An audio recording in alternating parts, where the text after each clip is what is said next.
یہ ہمارا حال.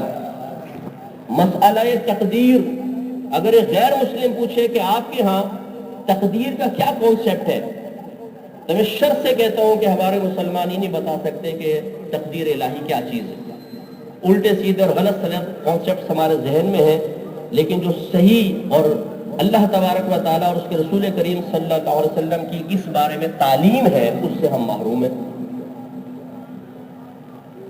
اسی طریقے سے جن ہے، دوزخ ہے، آخرت ہے، آسمانی کتابوں کے بارے میں عقائد، جب ہم ان کو سیکھتے نہیں ہیں تو پھر ان میں خرابیاں پیدا ہوتی ہیں. تھوڑا سا ہم کسی کرائسس میں مبتلا ہو جاتے ہیں، آپ نے دیکھا ہوگا لوگ کہتے ہیں یار یہ اللہ نے کیا ظلم کر رکھا ہے، اللہ تعالیٰ تو ہمیں بھول گیا ہے، یہ اللہ کا کیسا انصاف ہے. معاذ اللہ ثم معاذ اللہ، جس نے اپنے رب کی معرفت حاصل کرنے کی کوشش نہیں کی، اس کے زبان سے اس قسم کے جملے نکلتے ہیں اور یہ بسا اوقات اس کے ایمان کو ضائع کروا دیتے ہیں. بہت سے لوگ کہتے ہیں جو اوپر والا جانے، حالانکہ اللہ تبارک و تعالیٰ کے لیے جہت اور کوئی سمت کا تعین کرنا یہ منع ہے، اور اس کو ہمارے علماء نے کفر لکھا ہے. اسی طرح بعض لوگ تقدیر کو کوستے ہیں. میں خلاصہ یہ عرض کر دیتا ہوں کہ تقدیر کا مطلب ہوتا ہے اللہ تعالیٰ کا وہ فیصلہ جو اس نے ازل سے مخلوق کے لیے کر دیا، اسے کہتے ہیں تقدیر. تو تقدیر اللہ کے فیصلے کا نام ہے. اب ہوتا یہ ہے کہ ہم اپنی قسمت کو کوس رہے ہوتے ہیں. بعض لوگ کہتے ہیں جی بدقسمتی سے ایسا ہو گیا. بدقسمتی، قسمت کیا ہے؟ اللہ کا فیصلہ. بدقسمت کا مطلب اللہ کا برا فیصلہ. حالانکہ اللہ تعالیٰ کا ہر فیصلہ اچھا ہے، برا نہیں. لہذا بدقسمتی کا لفظ استعمال نہیں کرنا چاہیے. دوسرا یہ کہ وہ قسمت کو کوستے، میری تو قسمت ہی خراب ہے، میری تو قسمت ہی پھوٹی ہوئی ہے، اللہ تو نے میری کیسی قسمت بنا دی ہے. تو قسمت کا مطلب اللہ کا فیصلہ ہے، اور اللہ کے فیصلے پہ جب زبان اعتراض دراز کرے گا تو پھر اس مسلمان کا ایمان بچنا بڑا مشکل ہے. چلیں یہ ایک الگ چیز ہے. اب ہے کہ معمولات بعض ایسے ہیں کہ جو بہت زیادہ رائج بھی ہیں اور اس کے بارے میں انسان جاننے میں بڑا شغف بھی رکھتا ہے. لیکن میری زندگی کا تجربہ یہ ہے کہ یہ بھی صرف رسمی کارروائی ہے. جو اصلی اسلامی عقائد تھے وہ سیکھنے چاہیے تھے، ان کی دلچسپی کم، دوسروں میں زیادہ، لیکن ان میں بھی دلچسپی سرسری قسم کی ہے اور سطحی قسم کی ہے. اسی لیے 20-25 سال سے صلاۃ السلام جمعے کی نماز کے بعد کھڑے ہو کر اجتماعی طور پہ اردو میں ہاتھ باندھ کر یا کسی بھی زبان میں پڑھنے والے سے آپ پوچھیں کہ یہ کیا ہے، کیا سنت ہے، کہاں سے ثابت ہے، اس کی دلیل کیا ہے، کیوں پڑھتے ہیں، اس کی شرعی حیثیت کیا ہے، کچھ پتہ نہیں. 11ویں کی اصل کیا ہے، کس نے شروع کی تھی، کیسے ہوئی، کچھ پتہ نہیں. چلے آپ 12ویں کے تھوڑے سے دلائل ہی بتاتے جواز کے، کچھ پتہ نہیں. یعنی ہمارے پاس نپا تلا کچھ بھی موجود نہیں ہوتا، سنی سنائی بات، اور وہ بھی ادھوری ذہن کے اندر محفوظ، اس لیے کہ ہم نے کبھی سنجیدگی کے ساتھ علم سیکھنے اور اسے اپنے ذہن میں محفوظ رکھنے اور اپنے گھر والوں کو سکھانے کی زحمت ہی گوارا نہیں کی ہے. یہی وجہ ہے کہ کوئی ذرا کراس کویشچن کرتا ہے تو پھر ہم اس کو دینی لحاظ سے مطمئن کرنے کے اپنے آپ کو قابل نہیں سمجھتے. اسی طریقے سے دوسرا علم ہے احکام شرعیہ عملیہ، یعنی ایسے احکام جن کا تعلق ہمارے عمل سے ہو، ایسے شرعی احکام. ان کا سیکھنا بھی ہر عاقل بالغ مسلمان مرد و عورت پر فرض ہے. جب مسلمان دیکھیں، ہمارے نبی کریم صلی اللہ علیہ وسلم نے فرمایا جب بچہ 7 برس کا ہو جائے تو اسے نماز کا حکم دو، جب 10 برس کا ہو جائے تو اس کو مار کر نماز پڑھاؤ. میرا رب کریم قرآن عظیم میں ارشاد فرماتا ہے کہ وَأْمُرْ أَهْلَكَ بِالصَّلَاةِ وَاصْطَبِرْ عَلَيْهَا، اپنے گھر والوں کو نماز کا حکم دو اور خود بھی اس پر ثابت قدم رہو. لا نسألک رزقا، ہم تم سے رزق کا سوال نہیں کرتے، نحن نرزقک، رزق تو ہم تمہیں عطا فرمائیں گے. آج ہمارے مسلمان بھائیوں کو کہیں کہ جی آئیے علم دین سیکھیے، وہ جواب میں کہتے ہیں جی بیوی بچوں کے لیے کمانا بھی تو مفتی صاحب عبادت ہے، ٹائم ہی نہیں ملتا جی، اسی میں مصروف ہوتے ہیں. بھائی کمانا بھی عبادت ہے یا کمانا ہی عبادت ہے؟ بھی اور ہی کا فرق بھی جانے. کمانا بھی عبادت ہے، اس کے علاوہ اور بہت سارے امور ہیں جن کا شریعت مطالبہ کر رہی ہے. ان تمام کو یکسر نظر انداز کر کے یہ ذہن بنا لینا کہ جی باقی چیز کی ذمہ داری ختم ہو گئی، بچے مسجد تک پہنچیں گے، مولوی صاحب سے خود ہی سیکھ لیں گے. یہ بھی ہمیں ایسے لوگ ملتے ہیں، بولتے جی وہ مسجد جائیں گے سیکھ لیں گے. اگر دائرہ ادب میں رہ کر ان سے یہ کویشچن کر لیا جائے کہ ذرا یہ بتائیے آپ کی عمر کتنی ہے، جی 55 سال. کیا آپ نے علوم دین سیکھ لیے؟ جی نہیں سیکھے. تو خود سوچئے کہ جب مسجد سے مکمل رابطہ رکھنے کے باوجود 55 سال تک آپ نہ سیکھ سکے تو اس بچے کے لیے کون سے ایسے ولی کی کرامت جاری ہوگی کہ یہ صرف مسجد سے تھوڑا سا تعلق رکھ کر ایک اچھا عالم دین یا کم از کم ضروری علم سیکھ لے گا؟ تو جو سرپرست کی اپنی ذمہ داری ہے وہ اس سے غافل رہتا ہے. اب جب سرکار فرما رہے ہیں کہ بچہ 7 برس کا ہو جائے تو نماز کا حکم دو، اس کا مطلب یہ ہوا کہ نماز کے سلسلے میں بیسکس اس کو 7 سال سے پہلے سیکھ لینی چاہیے. اب آپ یہ کہیں کہ بیٹا تم حج کرو، بیٹا کہے جی حج کا طریقہ کیا ہے؟ آپ کے مجھے نہیں معلوم لیکن حج کرو، یہ تو نہیں ہو سکتا.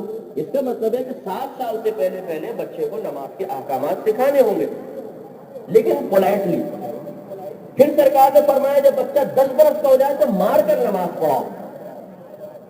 تو اس کا مطلب یہ ہوا کہ 10 برس تک، 7 سے لے کر 10 برس تک تو ان علوم ابتدائیہ کی تکمیل ہو جانی چاہیے جو کم از کم نماز جیسی اہم عبادت کی تکمیل کے لیے چاہے ضروری ہے. ان میں طہارت کے سارے مسائل، وضو ہے، غسل ہے، تیمم ہے، کپڑے پاک کرنا، نجاست کی پہچان، اسی طریقے سے پانی وغیرہ کی اقسام. اب میری بہنیں جو مجھے سن رہی ہیں، بڑا افسوس ہوتا ہے گھر کے سرپرست کی غفلت دیکھ کر. ہم ناپاک کپڑے اتارتے ہیں، گھر کی بہنوں کے حوالے کر دیتے ہیں، وہ ان تمام کپڑوں کو لے کر واشنگ مشین میں ڈال دیتی ہے. واشنگ مشین کا قلیل پانی جیسی نجاست سے متصل ہوتا ہے کل پانی ناپاک ہو جاتا ہے. پہلے کپڑے کا اتنا حصہ ناپاک تھا، جب واشنگ مشین میں ڈالا کل پانی ناپاک ہو اور اسے اچھی طرح گھما دیا گیا تو اس کے ایک ایک تار کے اندر ناپاک پانی گھس گیا. اب ہماری بہنیں کرتی ہوئے کہ نکالا کپڑے کو، صابن تھوڑا نکالا، اس کو یہاں رکھا اور اسی پاکیزہ پانی کے اندر کچھ اور صاف کپڑے ڈال دیے. اب وہ ڈالے، انہیں بھی گھمایا، وہ بھی سارے ناپاک. اب ان کپڑوں سے جھاگ نکالنے کا طریقہ یہ کہ ٹب لیا، اس میں پانی بھرا، یا پتیلا لیا، پانی بھر لیا، یہ کپڑے اٹھائے اور اس میں ڈالے. جیسے ہی ان کپڑوں کی گندگی اور ناپاکی اس پانی سے متصل ہوگی وہ ناپاک. ایک دفعہ نکالا، 2 دفعہ اس کو رکھا، اس پانی کو پھینکا، یہ کپڑے اب بھی ناپاک ہے. پھر اور پانی لے لیا، یہ لاسٹ مرتبہ نکالا، پھر اس میں ڈالا، پھر پانی ناپاک.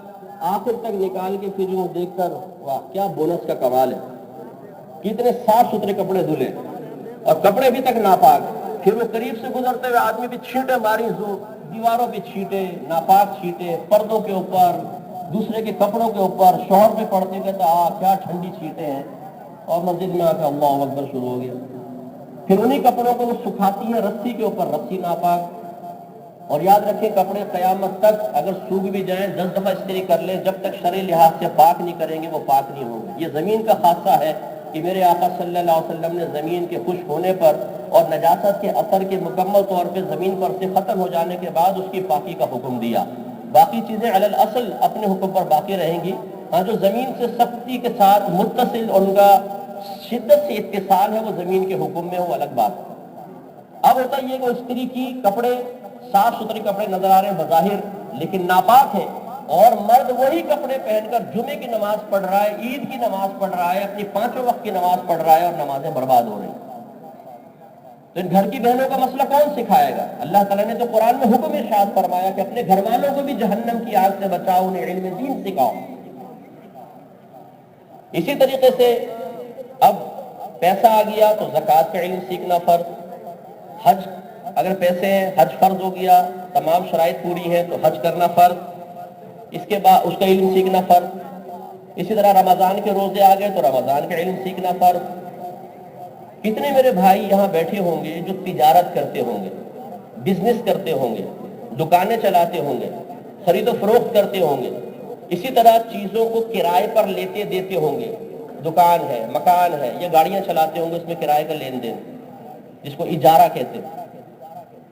لیکن کتنے ایسے بیٹھے ہوں گے جنہوں نے بزنس، کاروبار یا اجارے کے مسائل باقاعدہ کسی عالم دین سے سیکھنے کے بعد اپنا کام شروع کیا ہوگا. ایک بھائی کو ہم نے درس قرآن کی دعوت دی، کہنے لگے جی مفتی صاحب الحمدللہ رزق حلال کما رہے ہیں، یہ بھی تو عبادت ہے. تو ہم نے دائرہ ادب میں رہ کے ان سے پوچھا کہ یہ بتائیے کہ رزق حلال اور رزق حرام کہتے کس کو ہے؟ اب وہ سوچ میں پڑ کے کہنے لگے آپ بتائیں. میں نے کہا کما آپ رہے ہیں، بتاؤں میں؟ چلے پھر بھی بتا دیتے ہیں آپ کو.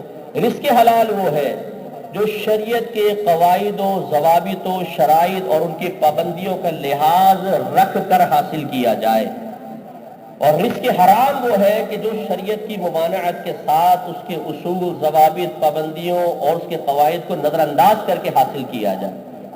معلوم یہ ہوا کہ رزق حلال تو حلال ہی اس وقت بنے گا جب پہلے رزق حلال کے بارے میں یا رزق کے بارے میں انسان شرعی مسائل سیکھے گا، قیودات کا لحاظ کرے گا، پھر اس کو حاصل کرے گا، تب وہ حلال بنتا ہے۔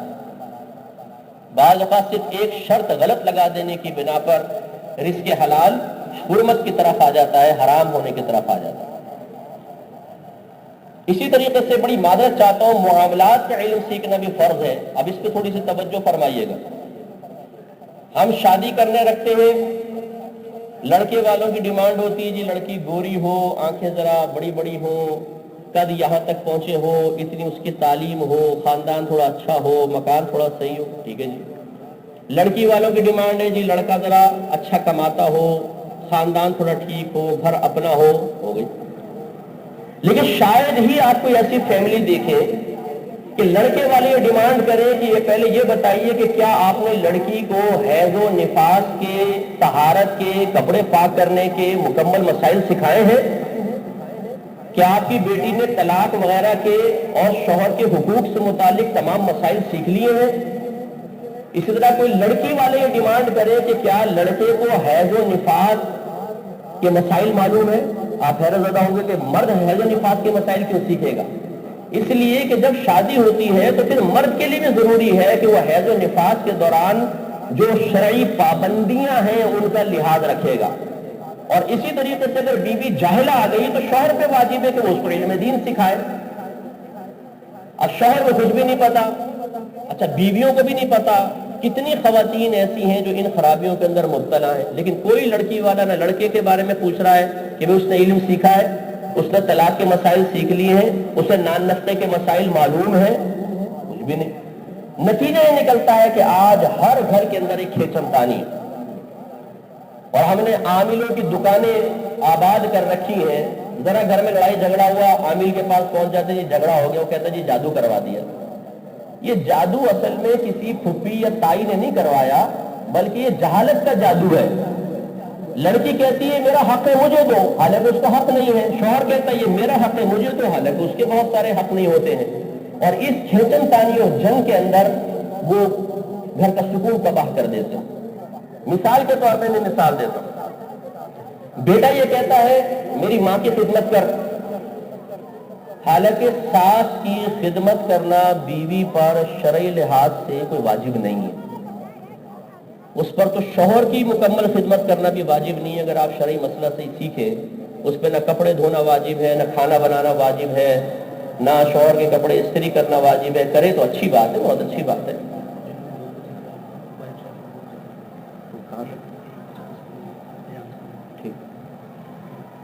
تو ہونا تو یہ چاہیے تھا کہ وہ شوہر بیوی سے ریکویسٹ کر سکتا ہے کہ بھئی آپ میری ماں کی خدمت کر لو، اس کو اپنی ماں سمجھو، بہت اچھی بات ہے۔ میں کوئی عورتوں کو باغی نہیں کر رہا ہوں، شرعی مسئلہ یہ کہ بیوی فاطمہ رضی اللہ تعالی عنہا نے بھی اپنے ہاتھ سے اپنے گھر کا کام کیا، لیکن میں وجوب اور عدم وجوب کا بتا رہا ہوں۔ جہاں کوئی چیز واجب ہوتی ہے وہاں جبر جائز ہے، جہاں کوئی شے فرضیہ واجب نہیں ہے وہاں پہ جبر جائز نہیں ہے، وہاں ریکویسٹ ہوگی۔ عورت اگر کوئی گھر کا کام کرتی ہے، شوہر کی خدمت کرتی ہے، یہ اس کے لیے سعادت کی بات ہے، کرنی بھی چاہیے، اس کے لیے باعث بلندی درجات ہے۔ لیکن معاملہ یہ ہے کہ کیا اس پر لازم ہے کہ وہ شوہر کے لیے کھانا پکائے؟ کیا اس کے لیے لازم ہے کہ وہ شوہر کے کپڑے دھوئے؟ لازم نہیں ہے، کرے گی تو ثواب پائے گی۔ جب شوہر کی براہ راست خدمت واجب نہیں کی شریعت نے، تو پھر ساس کی خدمت تو بیوی پہ ویسی بدرجہ والا واجب نہیں ہے۔ لیکن ہم یہی کہتے ہیں کہ بچیوں کو چاہیے کہ ساس کو اپنی ماں سمجھیں، پیار محبت کے ساتھ ان کی خدمت کریں، بہت اچھی بات ہے، اللہ تعالیٰ جزائے خیر عطا فرمائے۔ لیکن ایک معاملہ یہ ہے کہ اگر بیٹا گھر میں داخل ہوا اور اماں نے فوراً بولا ادھر آؤ، جی امی دیکھ لے اپنی بیوی کو، آج میں نے اس سے چائے کا کہا تو چائے تک نہیں پلائی ہے۔ اچھا، فوراً پہنچ گیا، تیری یہ تیری وہ، تو مدر سسٹر سب برابر کر دی 2 منٹ کے اندر۔ اور پھر مارنا پیٹنا، بعض اوقات گالی گلوچ کرنا، بچوں کے سامنے بے عزت کر دینا عورت کو، یہ ہمارے یہاں عام معمول ہے، حالانکہ یہ سب کا سب ظلم تھا، یہ سب کا سب ناانصافی تھا۔ تو اس طریقے سے بعض اوقات حق نہیں ہوتا لیکن طلب کر رہے ہوتے ہیں، جیسے بچیاں کہتی ہیں جی الگ رہائش میرا حق ہے، تو جی ہاں بالکل الگ رہائش بچی کا حق ہے، لیکن اس کا کیا شرعی صحیح تصور ہے وہ جاننا بھی تو ضروری ہے۔ علماء نے لکھا کہ اگر جوائنٹ فیملی سسٹم ہے اور شوہر اپنی بیوی کو ایک الگ ایسا کمرہ دلوا دیتا ہے جس میں مثال کے طور پہ اٹیچ باتھ بھی ہے اور لڑکی اندر سے کنڈی لگا کر اپنی پرائیویسی کی حفاظت کر سکتی ہے اور جب باہر جائے تو وہ اپنا کمرہ بند کر کے جا سکتی ہے، تو یہی اصل میں ایک الگ رہائش کا شرعی تصور ہے۔ شوہر پر جو نان نفقے کے سلسلے میں لازم تھا، نان نفقہ 3 چیزوں کو کہتے ہیں، کھانا پینا، لباس اور رہائش، یہ دینا شوہر پہ لازم تھا۔ تو اگر وہ ایک جوائنٹ فیملی میں ایک الگ روم اپنی بیوی کو لے کر دے دیتا ہے تو جو نان نفقے کے سلسلے میں سکونت فراہم کرنا شوہر پر فرض تھی وہ اس سلسلے میں بروئے ذمہ قرار پائے گا۔ لیکن لڑکی یہ مطالبہ کرتی ہے کہ مجھے علیحدہ گھر لے کر دو، میں نے ساتھ نہیں رہنا ہے، اس میں جھگڑے پڑتے ہیں اور مسائل پیدا ہوتے ہیں۔ اسی طریقے سے گھر والوں کو تنبیہ کرنا بہت اچھی بات ہے، لیکن ہمارے یہاں یہ بہت بڑی جہالت ہے اور یہ علم دین کی کمی کی بنا پر ہی ہے کہ بیوی کو پاؤں کی جوتی سمجھا جاتا ہے۔ ہمارے بہت سارے پڑھے لکھے افراد ایسے ہیں، اور معذرت کے ساتھ اگر کوئی یہاں بیٹھا ہو تو وہ برا محسوس نہ کرے بلکہ اپنے افعال و اعمال پر ایک تنقیدی اور محاسبانہ نگاہ ڈالے کہ چھوٹی چھوٹی بات پر بیوی کو اس کے عورت ہونے کا احساس دلانا، اس کے ساتھ جانوروں کا سا رویہ اختیار کرنا، اس کے خاندان کو ماں بہن کی گالیاں بکنا، اس کے چہرے پر تھپڑ مارنا، اسے اتنا مارنا کہ اس کے جسم پہ نیل پڑ جائے، وہ بھی اپنے بچوں کے سامنے، وہ بھی گھر والوں کے سامنے، وہ بھی مہمانوں کے سامنے، یہ سب یاد رکھیے کہ حرام اور گناہ کبیرہ ہے۔ یہ غلط ہے کہ بیوی کو اس طرح جانوروں کی طرح مارا جائے اور بات بات پر اسے عورت ہونے کا احساس دلایا جائے، یہ شوہر کے لیے غلط ہے، اسے اللہ کی بارگاہ میں توبہ کرنی ہوگی، یہ ظلم عظیم ہے۔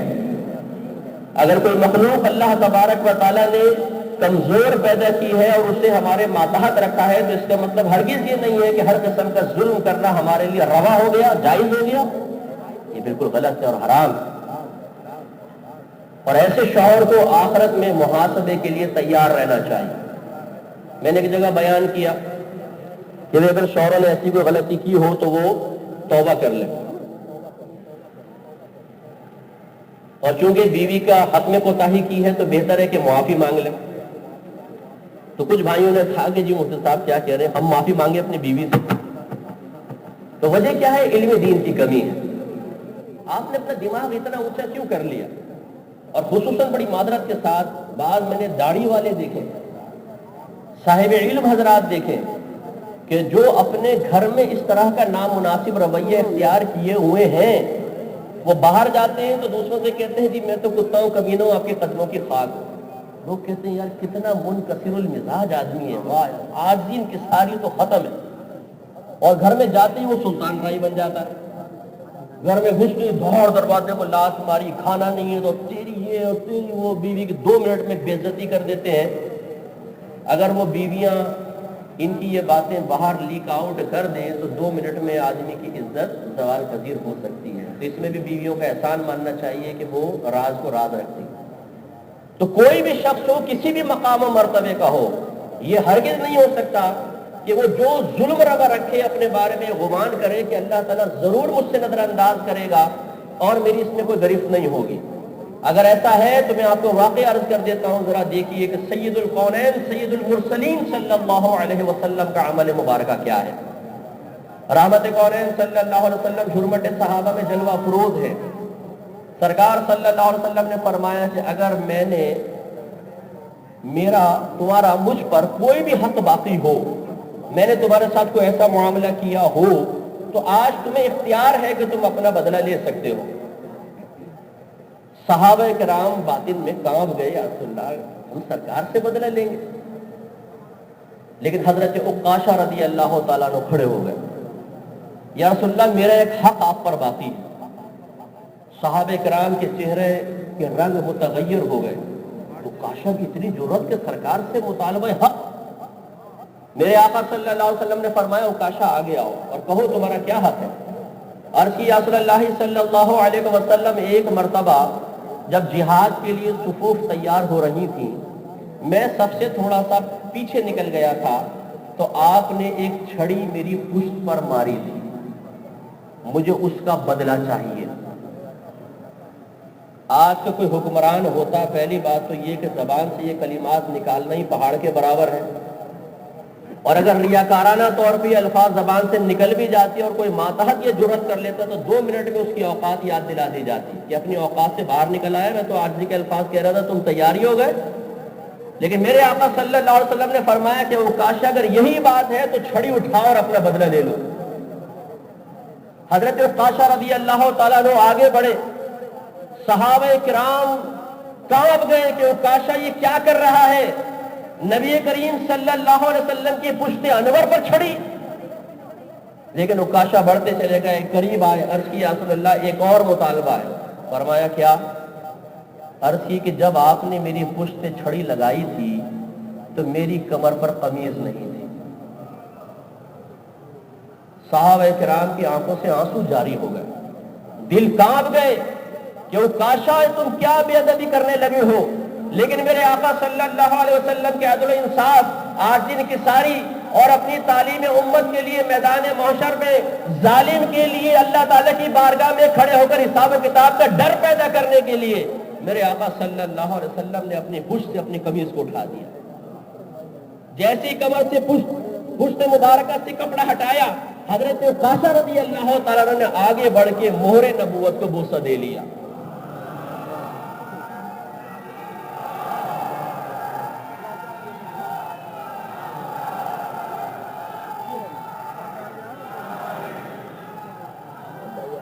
اور عرض کی یا رسول اللہ صلی اللہ علیہ وسلم اوکاشا کی یہ جرت کہ آپ سے بدلہ لے.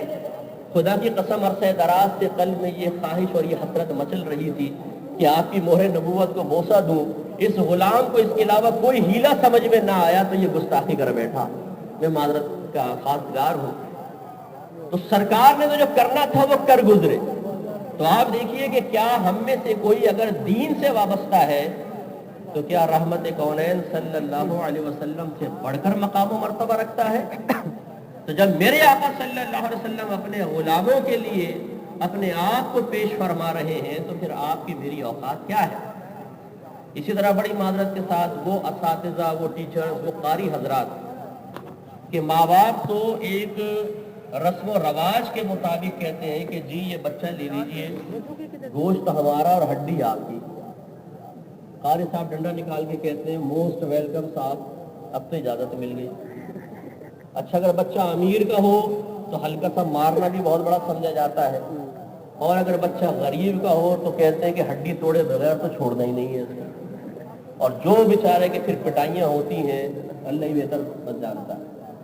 اور بڑی معذرت کے ساتھ اسی طرح اپنی کلاس میں بیٹھے ہوئے طلباء کو ایسے الفاظ تسلسل سے ادا کرنا جس سے ان کی عزت نفس مجروح ہو کر تقریباً ختم ہی ہو جائے. وہ گدھے, وہ الو کے ڈیش, او فلاں او فلاں او فلاں او فلاں, کوئی بات ایسی نہیں کہ جو اس کی عزت کو بڑھانے والی ہو. نتیجہ یہ نکلتا ہے کہ ایک تو بار بار دل آزاری کرنا استاد کے لیے بھی جائز نہیں, تو ہو سکتا ہے گناہ کی نسبت ہو جائے. میں بڑی معذرت کے ساتھ اگر کوئی یہاں تشریف فرماؤ ہاتھ جوڑ کے معافی چاہتا ہوں اگر کوئی بات گرا گزرے, لیکن چونکہ شرعی مسئلہ ہے تو میں آپ کی خدمت میں دائرہ ادب میں رہ کے عرض کر رہا ہوں. اور دوسرا یہ کہ وہ پھر اتنا ذلت پسند ہو جاتا ہے کہ جب تک آپ 2 گالی بک کر اسے سبق یاد کرنے کے لیے نہ کہیں, اس کے کان نہ کھینچیں, کلاس کے سامنے مرغا نہ بنائے, وہ کبھی سبق یاد نہیں کرتا. تو جب اس طرح ذلت پسند بیچارے لوگ یا جن کی عزت نفس کو مجروح کر کے ہم تیار کر کے معاشرے میں پیش کریں گے کہ اس قوم کو اپنے پیچھے لے کر چلو, تو کیا وہ لیڈر بن سکتا ہے؟ یقینی سی بات ہے کہ نہیں بن سکتا. وہ جب کسی مالدار آدمی کے سامنے پہنچے گا, کسی صاحب منصب آدمی کے سامنے پہنچے گا تو وہ کانپے گا, اس کی ٹانگیں کانپیں گی, اس کی پیشانی عرق آلود ہو جائے گی, اس کا رنگ کپ ہو جائے گا, اس کی زبان خشک ہو جائے گی, اس لیے کہ اس کی عزت نفس کو ہم نے مجروح کر کے اس کا خود اعتمادی اور اعتماد چھین لیا ہے. تو وہ اب اس قابل اپنے آپ کو نہیں سمجھتا کہ کسی صاحب منصب کو, ویل ایجوکیٹڈ لوگوں کو اور ویل نون پرسنس کو اور اسی طریقے سے کسی بڑے علاقے میں رہنے والوں کو اپنے پیچھے لے کر چل سکے. یہ ہماری غلطی ہے. لہذا یہ یاد رکھیں اگر استاد نے بچے کی غلطی سے زیادہ سزا دی تو اس کی بھی گرفت ہے. میرے آقا صلی اللہ علیہ وسلم کی خدمت میں ایک صحابی حاضر ہوئے. عرض کی یا رسول اللہ صلی اللہ علیہ وسلم میرے کچھ غلام ہیں وہ غلطی کرتے ہیں تو میں ان کو ڈانٹتا ڈپٹتا بھی ہوں, بعض اوقات مار بھی دیتا ہوں, تو میرا اور ان کا کیا معاملہ ہوگا؟ رحمت کونین صلی اللہ علیہ وسلم نے ارشاد فرمایا کہ تیری مار پیٹ ڈانٹ ڈپٹ بروز قیامت میزان کے ایک پلڑے میں رکھی جائے گی اور ان غلاموں کی غلطیاں دوسرے پلڑے میں رکھی جائیں گی. اگر دونوں برابر رہے تو معاملہ برابری کا ہوگا, نہ لینا نہ دینا. اگر ان کی غلطیاں زیادہ ہوئیں, تیری غلطیاں تیری مار پیٹ وغیرہ کم ہوئیں, تو ان سے تجھے بدلہ دلوایا جائے گا.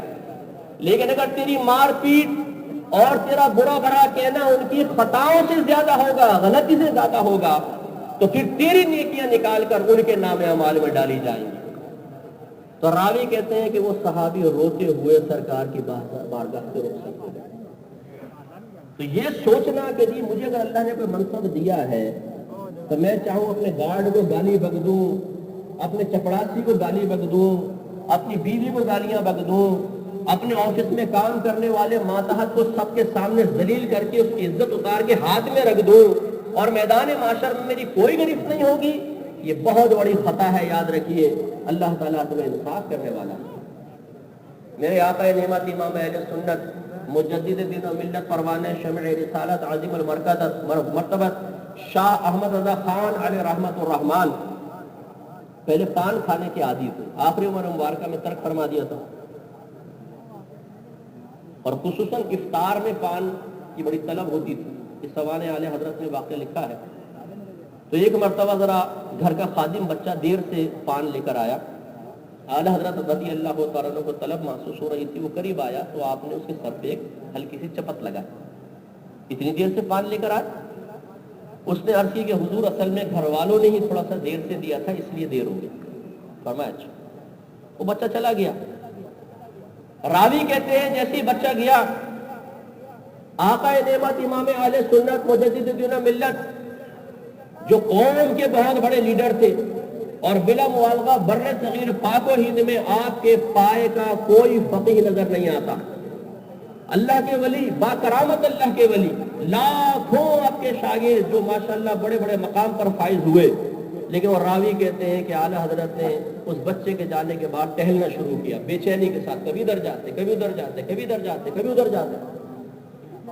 آخر جب سحری ہوئی, وہ بچہ دوبارہ گھر سے کھانا لے کر آیا تو سب سے پہلے اس کو سامنے بٹھایا. کہا کہ بیٹا سامنے بیٹھو, دیکھو ہم سے شام کو تھوڑی سی خطا ہو گئی ہے اور ہمیں اس کا احساس ہوا ہے, تو آپ ایسا کرو کہ آپ ہمارے سر پہ تھپڑ مارو تاکہ بدلہ ہو جائے. وہ خادم بچہ تھا, اس نے ہاتھ جوڑے, حضور یہ کیا کر رہے ہیں, میں تو ایسا نہیں کر سکتا ہوں. فرمایا تو بیٹا آپ کو کرنا پڑے گا. اس نے عرض کی کہ حضور میں نے آپ کو معاف کیا. فرمایا تم نابالغ ہو, تمہیں تو ابھی معاف کرنے کا حق ہی حاصل نہیں, مارنا تو پڑے گا. اس نے کہا حضور میں نہیں کر سکتا ہوں. اندر گئے. اعلی حضرت کی عادت مبارکہ تھی کبھی سودا وغیرہ منگاتے تو کھلے پیسے ہوتے انہیں گلے میں ڈالتے رہتے تھے, پھر وہ سیدوں میں تقسیم فرمایا کرتے. وہ اتنے سارے پیسے جمع تھے, وہ لے آئے, ڈھکنا کھولا, بچے کو دکھایا, کہا کہ بیٹا دیکھو سارے دے دوں گا, ایک تھپڑ مار دو. اس نے کہا حضور میں نہیں کر سکتا ہوں.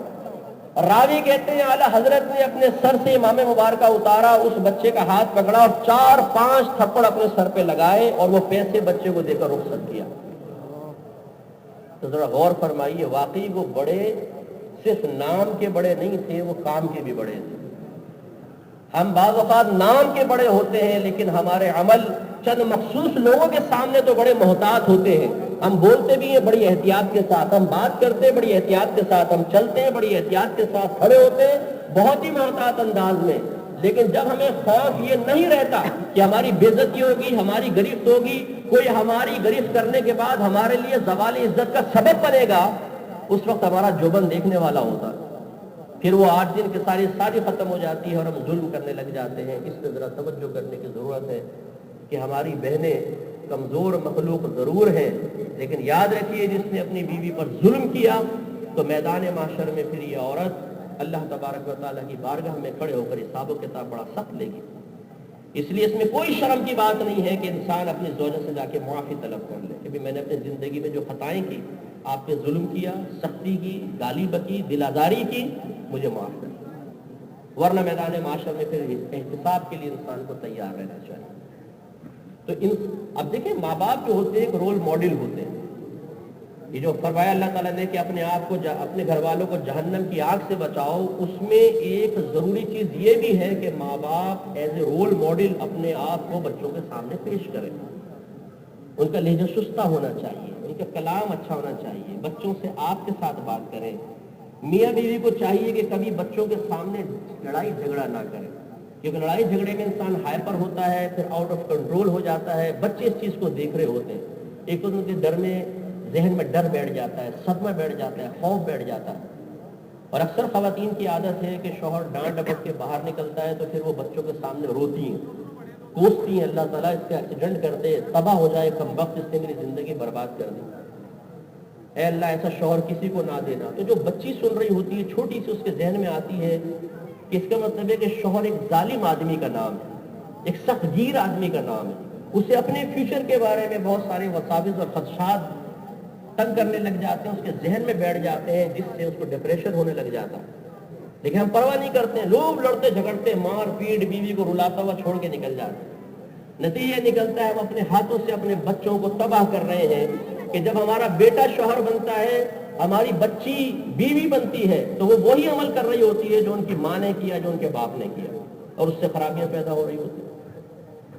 تو اس لیے دوسری چیز کہ احکام شرعیہ عملیہ سیکھنا انتہائی ضروری ہے کہ شوہر پر کیا کیا حقوق ہیں، کیا فرائض، اور بیوی کو بھی سیکھنا چاہیے کہ میرے کیا حقوق ہیں اور کیا فرائض.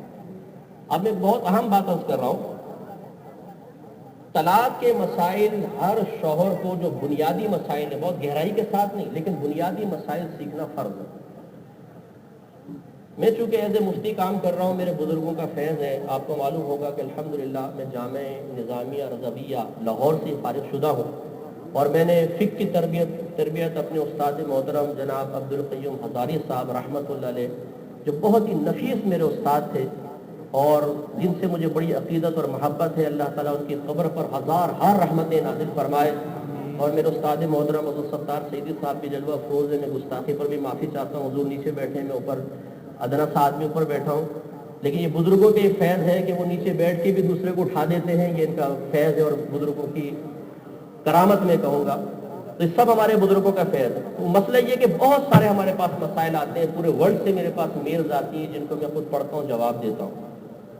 بہت سارے لوگ ایسے ہیں جو لا علمی کی وجہ سے بیوی کو طلاق دے بیٹھتے ہیں، نکاح ٹوٹ جاتا ہے، علم نہیں ہوتا، وہ ساتھ رہنے لگ جاتے ہیں. اور بغیر نکاح کے ساتھ رہنے کا مطلب بالکل ایسا ہے جیسے محلے سے کسی اجنبی عورت کو بغیر نکاح کے اپنے گھر میں رکھ کر اس سے تعلق قائم کرنا شروع کر دینا. زنا شروع ہو جاتا ہے، وہ بھی حلال سمجھ کر، اور اس سے اولاد بھی پیدا ہونا شروع ہو جاتی ہے.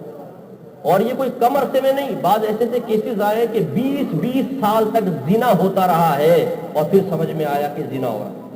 ایک بچی نے مجھے خط لکھا کہ جی میرے شوہر نے مجھے 3 طلاقیں دی زبان سے. تو میں نے کہا تو تم نے طلاق دے دی؟ اس نے کہا بے وقوف، زبان سے طلاق کوئی ہوتی ہے، لکھ کر طلاق ہوتی ہے. شوہر نے سوچا شاید وہ کورٹ سے اسٹامپ پیپر وغیرہ بناتے ہیں، اس سے ہوتی ہوگی. لڑکی نے لکھا کہ مفتی صاحب میں بھی جاہل، وہ بھی جاہل خاندان سے تعلق رکھتا تھا.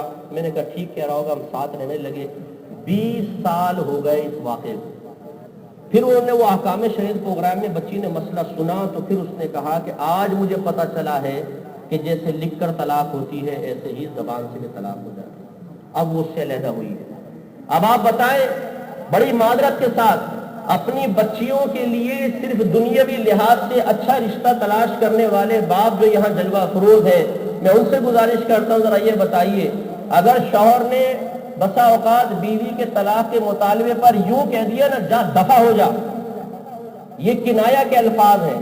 اور جب مذاکرہ طلاق میں شوہر یہ الفاظ زبان سے ادا کرتا ہے تو یہ نیت کے قائم مقام ہو جاتے ہیں. نیت کی بھی حاجت نہیں، فوراً عورت نکاح سے نکل جائے گی اور طلاق بھی طلاق بائن پڑے گی، یعنی فوراً نکاح سے نکل جائے گی. اور رجوع کے لیے جدید نکاحی درکار ہے، چاہے عدت میں نکاح کریں چاہے عدت کے بعد.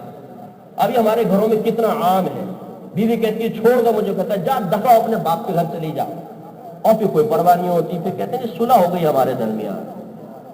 اس طرح کے بہت سارے الفاظ، لیکن یاد رکھیے گا یہ دفعہ وغیرہ کے الفاظ سے یہ کنڈیشنل ہوتے ہیں، مطلقاً اس سے طلاق نہیں ہوتی ہے. پہلے آپ کو کسی مستند مفتی صاحب سے رجوع کرنا پڑے گا، جیسے ہمارا جامعہ نظامیہ ہے، وہاں پر مفتیان کرام موجود ہیں، کوئی بھی مسئلہ ہو. اور بھی ہمارے جو ادارے ہیں ماشاءاللہ یہاں پر، چونکہ میں ادھر سے پڑھا ہوں تو میرے نام وہ ذہن میں آتا ہے، نعیمیہ وغیرہ ہے اور ادارے ہیں. آپ ضرور کسی مستند مفتی صاحب سے رجوع کریں فوراً کہ بھئی یہ الفاظ زبان سے نکل گئے، اس سے طلاق تو نہیں ہوتی. اسی طریقے سے ہمارے ہاں کاروبار کریں گے تو جو کاروبار سے ریلیٹڈ افراد ہیں ان سے مشورہ کریں گے. مکان لینا ہوگا مشورہ ہوگا، کاروبار کرنا دکان.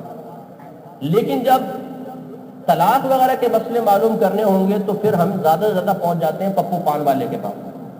بھائی پپو یہ ہو گیا ہے، پپو پان والا جو ہمیں مشورہ دے دیتا ہے وہ مان لیتے ہیں. ہم سمجھتے ہیں کہ ہر داڑھی والا عالم دین ہوتا ہے، ہر حافظ عالم دین ہوتا ہے. تو ایک صاحب نے مجھے بتایا کہ انہوں نے اپنی زوجوں کو 3 طلاقیں دی. لڑکی چلی گئی میکے کہ جی 3 طلاقیں ہو گئی. لڑکی کی ماں گئی کسی حافظ صاحب کے پاس، ان سے پوچھا جی مسئلہ یہ ہے. انہوں نے کہا ارے تو بڑا مسئلہ کوئی ہے، آپ ایسا کریں 60 مسکینوں کو کھانا کھلا دیں سب ختم ہو جائے گا. وہ اماں گئی، انہوں نے 60 مسکینوں کو کھانا کھلایا، میکے جا کے بولا جی طلاق ختم ہو گئی، بیٹی کو آپ بھیج دو یہاں پر. وہ لے آئی، ساتھ رہنا شروع ہو گئے. اب آپ اندازہ کریں کہ 3 طلاق کے بعد عورت حرمت مغلظہ کے ساتھ نکاح سے باہر ہو گئی، بغیر حلالہ کے دوبارہ سابقہ شوہر کے پاس واپسی ممکن نہیں ہے. اور ہمارے بعض لوگ ایسے ہوتے ہیں کہ کسی بھی موقع پہ کسی سے بھی جا کے فتویٰ لے لیں گے جو یہ بھی کہہ دے گا نا کہ 3 طلاقیں ایک ہوتی ہیں، اس سے فتویٰ لے آئیں گے اور ساتھ رہنا شروع کر دیں گے. اور یہ غلط، اس سے بیوی کبھی حلال نہیں ہوگی اور پھر وہ گناہ شروع ہو جاتا ہے اور پیدا ہونے والے بچے کا نسب اس باپ سے ثابت نہیں ہوگا. یاد رکھیں. اس لیے میں گزارش کرتا ہوں جتنے ماں باپ یہاں جلوہ افروز ہیں کہ اپنے بچوں کو تباہی کے دہانے پر نہ پہنچائیں، انہیں علم دین سکھائیں. کہ ہو سکتا ہے کہ غلطی سے بچوں کی زبان سے کلمات کفر نکل جائے، دائرہ اسلام سے خارج ہو جائے، یا اسی طریقے سے خدا نہ خواستہ آپ کا داماد آپ کی بیٹی کے بارے میں کچھ کلمات کہہ دے اور انہیں احساس بھی نہ ہو اور خدا نہ خواستہ گھر میں گناہ شروع ہو جائے. اور تیسرا جو علم ہمیں سیکھنا اور سکھانا ہے وہ ہے گناہوں کی معرفت کا علم. اور گناہ 2 طرح کے ہوتے ہیں، ظاہری گناہ اور باطنی گناہ. ظاہری گناہ بھی سیکھنے ہیں، کون کون سے ہوتے ہیں، ان کی تعریفات کیا ہے، ان کی قباحتیں کیا کیا ہیں، ان کے عذابات کیا ہیں اور ان سے بچنے کا طریقہ کیا ہے. ایسے ہی جتنے باطنی گناہ ہیں جن کا تعلق ہمارے قلب کے ساتھ ہے، ان کی صحیح معرفت حاصل کرنا، ان کے بارے میں بیسک نالج حاصل کرنا، پھر اس کا علاج، پھر اس پر عمل کر کے اپنے آپ کو گناہوں سے بچانا. لیکن آپ یہ دیکھ لیجئے کہ آج ہمارے کثیر مسلمان بھائی بعض اوقات بعض نیک اعمال کا ارتکاب کرنے کے بعد سمجھتے ہیں کہ ہم نے جنت کا راستہ طے کر لیا، لیکن جو جنت کے راستوں میں سے دوسرا اہم راستہ ہے اس کو فراموش کیے ہوئے ہیں.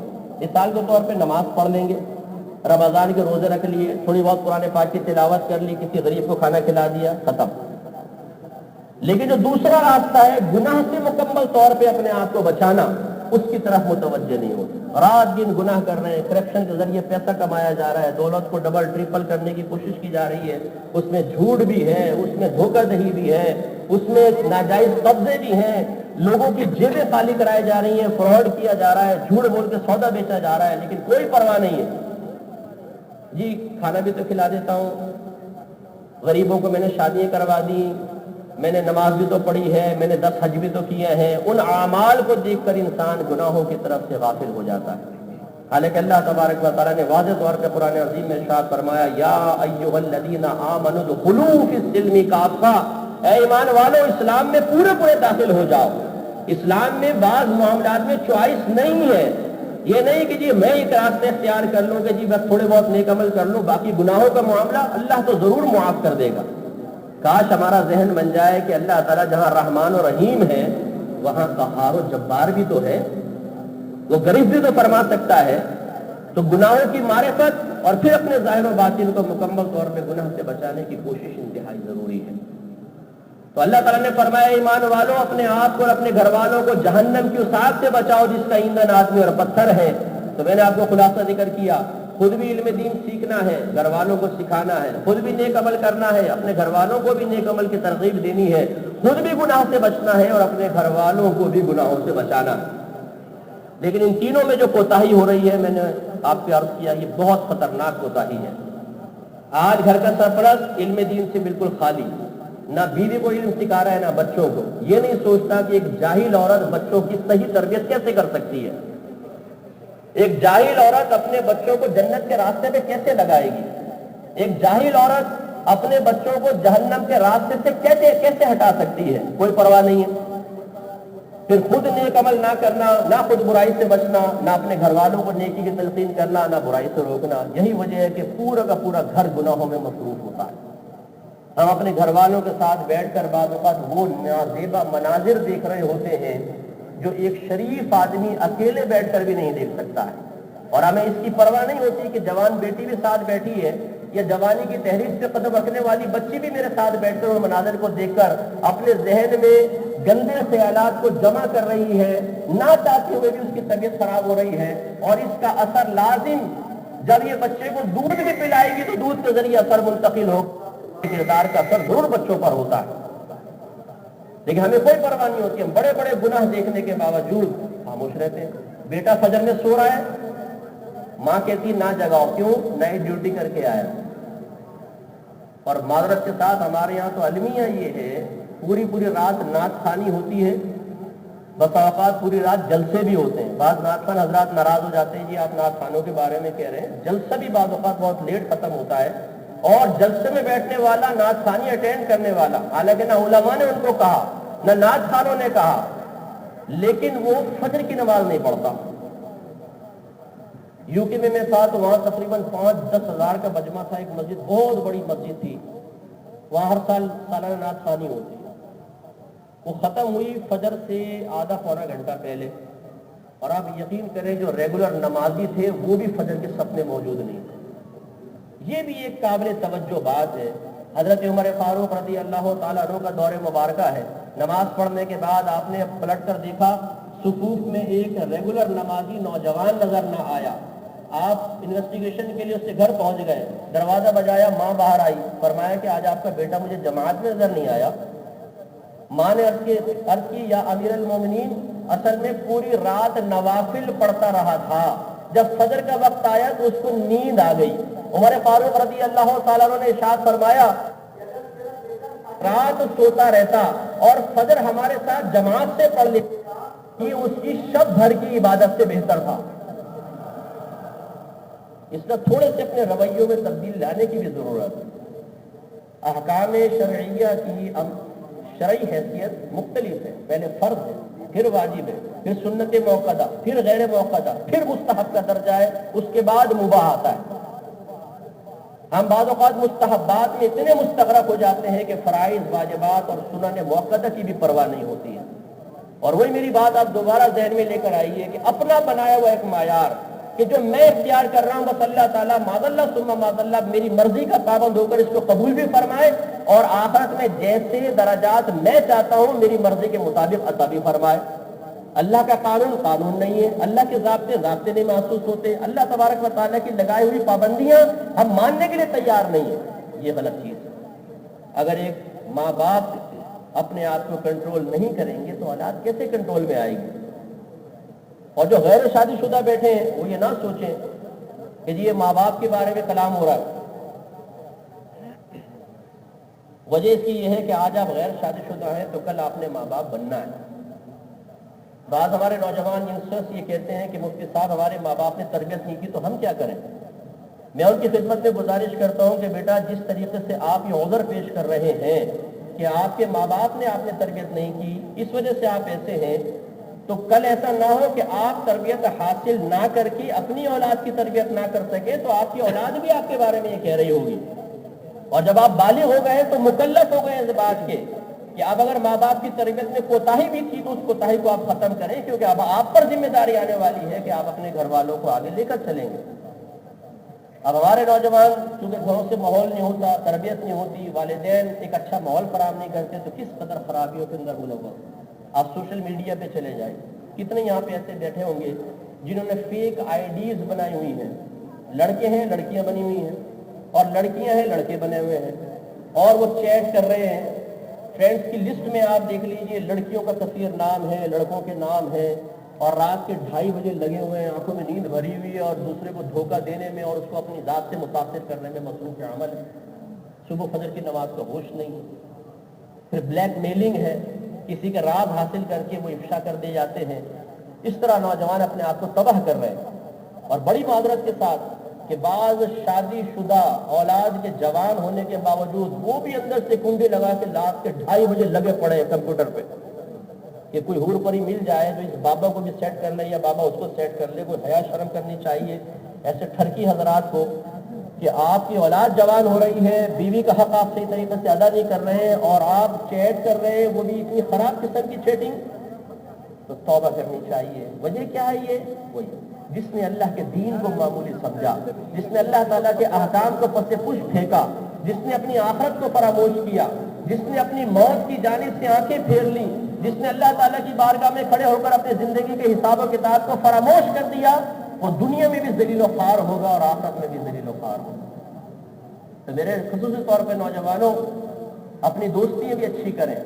لڑکیوں کو دوست بنانا یہ گناہ ہے، حرام ہے، اور یہ اچھی طریقے سے یاد رکھیے کہ اگر آپ لڑکیوں کو آج دوست بنائیں گے اور آپ سوچتے ہیں کہ جب بھی تو میں غیر شادی شدہ ہوں، سب کام کر لوں، پھر جب بیوی ہو جائے گی سب چھوڑ دوں گا، ہیروئن کو ہیروئن پلا دیں تو پھر کبھی ہیروئن چھٹتی نہیں ہے۔ اسی طریقے سے جو شخص ان لڑکیوں سے دوستی کا عادی بن جائے، شادی ہونے کے باوجود بھی پھر یہ معاملات چلتے رہتے ہیں، اور پھر نتیجہ نکلتا ہے کہ بیوی کبھی چیٹ پکڑ لیتی ہے، کبھی کوئی میسج پکڑ لیتی ہے، اور پھر گھر میں ہوتے ہیں لڑائی جھگڑے، فتنہ فساد، اور پھر بے رغبتی بیوی سے پیدا ہوتی ہے، انسان اس کا حقوق ادا نہیں کرتا ہے، اور اس سے پھر گھر کا پورا ماحول خراب ہوتا ہے۔ اس لیے یاد رکھیں جو اللہ نے فرمایا اس کو اہمیت ہے، اسے سمجھیں، اور ہمارے آقا صلی اللہ علیہ وسلم کی طرف آئیں۔ آخری بات عرض کر کے بیان کو اختتام کی طرف لے کر آتا ہوں۔ محبت رسول پہ میں 2-3 جملے کہنا چاہتا ہوں۔ یہاں پر بھی ہماری جہالت اور کم علمی بہت زیادہ ظاہر ہوتی ہے۔ ہم نے محبت رسول کے اپنے کچھ معیار بنا لیے، وہ علامات محبت ضرور ہیں لیکن حتمی معیار نہیں ہے۔ مثال کے طور پہ بعض کہتے ہیں جی میں نے نعت خوانی کرتا ہوں، میں نعت خوانی میں جاتا ہوں، میں 11ویں کرتا ہوں، 12ویں کرتا ہوں، کھانے کھلاتا ہوں، سرکار سے محبت رکھتا ہوں، نعرے لگاتا ہوں، عشق رسول میرے دل میں ہے۔ تو ان تھوڑی بہت معمولات ہیں، ان کو اختیار کرنے کے بعد سمجھتا ہے کہ میں بہت بڑا عاشق رسول ہوں۔ اور بڑی معذرت کے ساتھ یہ نقیبان محفل جو ہوتے ہیں اور نعت خوان بات، میں خلاف نہیں ہوں نہ نعت خوانی کے نہ نعت خوانوں کی، میں جنرل ایک بات عرض کر رہا ہوں کہ یہ زیادہ عوام کا ذہن خراب کرتے ہیں کہ اشعار کی شکل میں اس طرح کا مفہوم پیش کر دیتے ہیں کہ ظاہر یہ ہوتا ہے بھی آپ سب الشاقان رسول ہیں، فکر مت کریں، تھوڑے بہت کچھ ہو بھی گیا تو سرکار تو ہے میدان معاشر میں انشاءاللہ دامن میں سمیٹ کے جنت میں لے جائے۔ عمر فاروق رضی اللہ تعالیٰ عنہ خوف خدا سے اتنا روئے کہ آنسوؤں سے گالوں پہ لکیریں بن جائیں۔ حضرت ابوبکر صدیق رضی اللہ تعالیٰ عنہ اللہ کا اتنا خوف محسوس کریں کہ بسا اوقات اللہ کی بارگاہ میں فریاد کرے کہ کاش اے اللہ تو مجھے دمبا بنا دیتا، انسان نہ بناتا، کہ مجھے ذبح کر لیا جاتا، میرا گوشت کھایا جاتا، میری ہڈیوں کو چبا لیا جاتا، لیکن کاش میں انسان نہ ہوتا کہ تیری بارگاہ میں پہنچ کر کیسے میں حساب و کتاب دوں گا۔ وہ جلیل القدر لوگ اتنے خوف زدہ، اور ہمارا ایک مسلمان اس قسم کے اشعار سننے کے بعد اور نقیبان محفل کی طرف سے خوبصورت وعدے اور خوبصورت مناظر پیش کرنے کے بعد بے نمازی بھی ہے، عورتوں کے چکر میں بھی ہے، زبان سے گالیاں نکل رہی ہیں، حرام کھا رہا ہے، حرام پی رہا ہے، ماں باپ سے بدتمیزیاں کر رہا ہے، ان کی آنکھوں میں آنکھیں ڈال کر ان سے گفتگو کر کے سخت لینے کے ساتھ انہیں ان کی کمزوری کا احساس دلا رہا ہے، بیوی کا صحیح حق ادا نہیں کر رہا، لیکن وہ سمجھتا ہے کہ انشاءاللہ جب میدان معاشر میں پہنچوں گا تو فرشتے میرے پاس آ کر کہیں گے حضور آپ کہاں سے تشریف لائیے، جنت آپ کا انتظار کر رہی ہے، اور میں سیدھا جنت میں چلا جاؤں۔ یہ اس طرح کی خوش فہمیوں میں مبتلا ہو کر انسان نے اپنے آپ کو تباہ کر لیا۔ یاد رکھیے کہ محبت رسول انتہائی ضروری ہے ہمارے ایمان کی تکمیل کے لیے۔ جب تک محبت رسول نہیں ہوگی ایمان کامل نہ ہوگا، اور محبت رسول کی کمی کے ساتھ اگر خدا نہ خواستہ گستاخی شامل ہو گئی تو ایمان تباہ ہو جائے گا۔ لیکن اس محبت کو کاملیت کے درجے تک پہنچانے کی ضرورت ہے۔ اور یہ کاملیت کس طرح حاصل ہوگی؟ میں آپ سے ایک کوشچن کرتا ہوں، آپ سب کو جواب دینا. یہ بتائیے کہ کیا صحابہ کرام علیہم رضوان سے بڑھ کر کوئی عاشق رسول قیامت تک پیدا ہو سکتا ہے؟ زور سے بولیے. اچھا اب میں آپ سے پوچھتا ہوں کہ ان کے عشق رسول کی علامت کیا تھی؟ سوچئے. اور آج کل کے معمولات کو ذہن میں لا کے کوئی ایک معمول ان سے ثابت کر کے پیش کر کے بتائیے کہ اس وجہ سے وہ عاشق رسول تھے کہ قیامت تک کوئی ان سے آگے نہیں بڑھے گا. میں آپ کو جواب دیتا ہوں، آپ بھی جانتے ہیں وہ اطاعت رسول کیا کرتے تھے، وہ اتباع رسول کیا کرتے تھے. اطاعت حکم کے جواب میں ہوتی ہے اور اتباع تو حکم کا بھی انتظار نہیں کرتی، وہ اشارے پر ہوا کرتی ہے. ہمارے آقا صلی اللہ علیہ وسلم نے فرمایا مکہ چھوڑ دو. انہوں نے اپنے کاروبار، اپنے ماں باپ، اپنا خاندان، اپنی برادری، اپنے باغات، اپنے مویشی چھوڑ دیے اور تنگدستی کے ساتھ نکل کر مدینہ منورہ آ گئے. سرکار نے مدینہ منورہ کے انصار صحابہ سے فرمایا اپنے ایک مہاجر بھائی کو اپنے ساتھ رکھو اور اپنا آدھا مال ان کو دے دو. انہوں نے ذرا قسم پیش نہ کی، اپنے آدھے مال سرکار کی بارگاہ میں پیش کر دیے. سرکار نے فرمایا جانیں قربان کرنی ہے، انہوں نے گردنیں آگے کر دی. سرکار نے ارشاد فرمایا کہ مال دینا ہے، انہوں نے اپنے گھر کا سارا مال قدموں میں لا کے ڈھیر کر دیا. اس اطاعت رسول کے جواب میں اللہ تبارک و تعالیٰ نے انہیں وہ عاشق بنا دیا کہ قیامت تک کوئی ان کا مقابلہ نہیں کر سکتا. اور ایک ہم عاشق رسول ہے کہ نبی کریم صلی اللہ علیہ وسلم کے نام کے نعرے لگانے کے لیے تیار ہیں، آپ کی نعت پڑھنے کے لیے تیار ہیں، جھومنے کے لیے تیار ہیں، لیکن جب میرے آقا صلی اللہ علیہ وسلم کا حکم ہمارے سامنے آتا ہے تو معاذ اللہ ہم کہتے ہیں رسول اللہ بس معذرت یہ نہیں کر سکتا ہوں.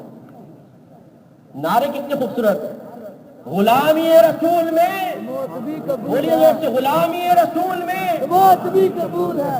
لیکن کاش یہ نعرہ بھی لگے کہ غلامی رسول میں داڑھی بھی قبول ہے، غلامی رسول میں 5 وقت نماز باجماعت پڑھنا بھی قبول ہے، غلامی رسول میں علم دین سیکھنا بھی قبول ہے، غلامی رسول میں لڑکیوں کا پیچھا چھوڑ دینا بھی قبول ہے، غلامی رسول میں اپنی بیوی کے ساتھ عدل و انصاف کرنا بھی قبول ہے، غلامی رسول میں گناہوں کی زندگی ترک کر دینا بھی قبول ہے، غلامی رسول میں حرام رزق چھوڑ کر حلال حاصل کرنے میں استقامت حاصل کرنا بھی قبول ہے.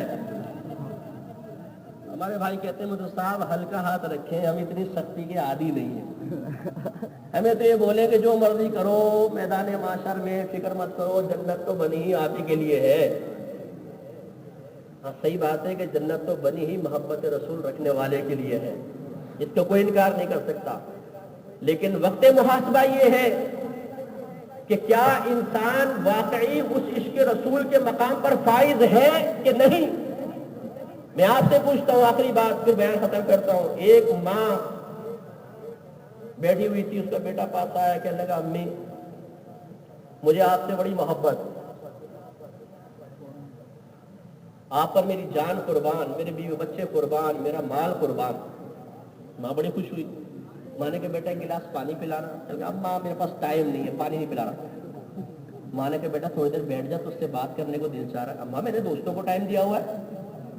ماں نے کہا بیٹا دیکھ فلاں سے مت مل، وہ بڑا برا آدمی. اماں اس سے تو میں بہت ملوں گا، بہت اچھا آدمی ہے، میرے تو وقت بڑا اچھا پاس ہو جاتا.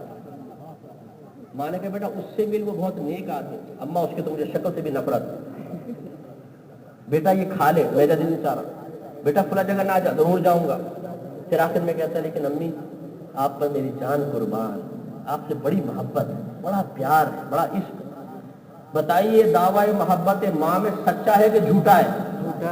زور سے بولیے. جھوٹا. کیوں؟ دعویٰ تو کر رہا ہے وہ کہ ماں میری تیرے قدموں پہ میری جان بھی قربان.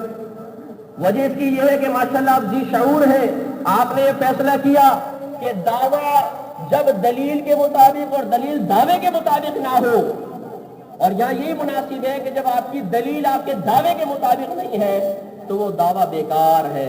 ایک بزرگ نے فرمایا کہ انسان کا عمل اس کے قول کو سچا یا جھوٹا کر دیتا ہے. ہم کہتے ہیں یا رسول اللہ آپ کے لیے میرا مال قربان، جان قربان، سب کچھ قربان. اور جب میرے آقا صلی اللہ علیہ وسلم کا فرمان انسان سے اس بات کا مطالبہ کرتا ہے کہ تم اپنی نفسانی خواہش کو قربان کر کے چہرے پہ داڑھی سجاؤ.